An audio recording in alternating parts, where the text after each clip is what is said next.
Hi, my name is David Kern. This is my colleague James Linhoff, and today we're going to be giving you some bold predictions about 2023. Making predictions is a pretty terrible idea, actually. But one of the things that we thought was really interesting is we've been talking with clients about the future that we're facing. There's a lot of questions out there.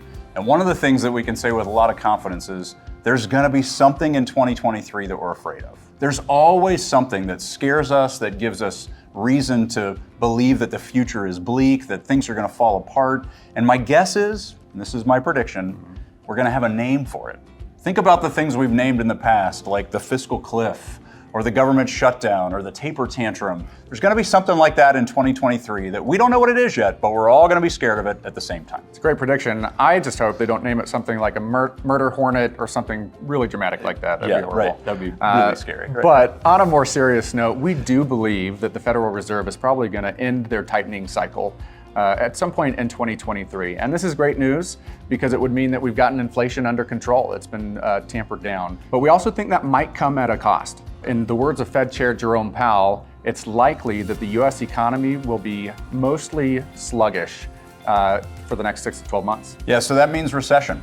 That means that we will see economic growth go negative. We probably have already seen the start of that, and we'll see it continue into 2023. That doesn't mean the end of the world. We have seen recessions time and time again. There's a lot of reason to think that this recession may be somewhat mild. We don't see the level of layoffs we normally see going into recession. We don't see people with a lot of joblessness to wrestle with. When they don't lose their paycheck, they don't change their spending behavior dramatically. They change it on the edges, but not completely undo our economy. And so our expectation is for a relatively mild recession. But that is subject to change without notice. Yeah, obviously. When we think about subject to change, we anticipate and actually predict that the market's going to go up. And it'll probably go down.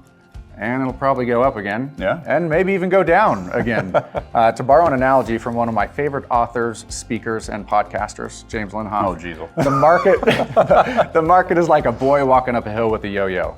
And that yo-yo's going up and down, it's zigging and zagging. And if we look at that yo-yo, we're going to become pretty worried over time. But we got to step back and realize that boy's walking up a hill, and it's an upward sloping curve. The market goes up most of the time.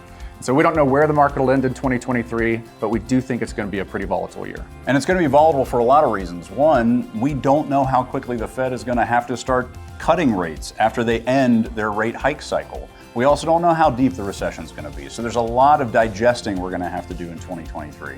But there's also this extra layer. I think 2023 is probably going to feel like an election year, even though it's not. We have been pulling election years further and further into the future.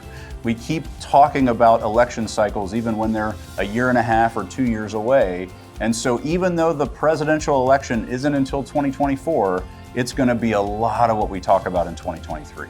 And so we will feel that volatility that normally comes in an election year. We'll probably just feel it a little earlier than normal. Yeah, maybe like Christmas, James. Yeah. Christmas in August. That's right. Or maybe that's a prediction. Yeah, we'll see all the stores with Christmas trees when there shouldn't be Christmas trees. Yeah. That's for sure. That's an easy one. Yeah. We know we got that one right.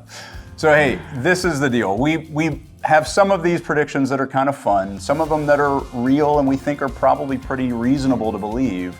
But the truth is, predicting the future is a fool's errand, and we all know that. What we do trust is that as we walk through whatever 2023 holds, we're walking through it together, and we will stay vigilant, paying attention to what's coming and making sure we are protecting you as best we can without stepping off the plan and causing irreparable harm. Our tendencies when things get scary is to want to do things that actually don't make any sense. And our job is to protect you from making those decisions. So we don't know what 2023 holds. We think we got a couple of good ideas, but I'm sure there'll be some curveballs in there and we'll face them together.